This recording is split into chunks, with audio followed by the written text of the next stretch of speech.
আজকে আমি এই সব কোল্ড ড্রিঙ্ক গুলো একসাথে মিশিয়ে বানাবো সবচেয়ে পাওয়ারফুল এনার্জি ড্রিঙ্ক। আর এই এনার্জি ড্রিঙ্ক খেলে কি সত্যি পাওয়ারফুল হয়ে যাব? চলো দেখাই যাক। প্রথমে সবার পছন্দের মাজা, এবার দেবো স্প্রাইট যেটা সবার পেটের গ্যাস ঠিক করে দেয়। আরে বাপরে কি রিয়াকশন হলো! এটা হলো আমুল কুল, আর এটা দুধ দিয়ে তৈরি, এটা না দিলে কি পাওয়ারফুল হয়?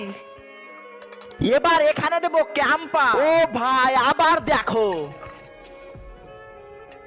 গাইস, ভয় লাগছে, বাপরে এটা খেলে মরে যাব নাকি। এবার দেবো গ্লাস, এবার দেবো ফ্রুটি, আর এটা যদি খাই তাহলে আজকে রাতে মনে হয় আমার ঘুমই হবে না।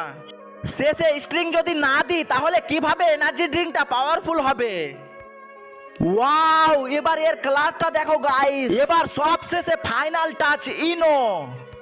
আরে বাপরে কি গন্ধ গাইস।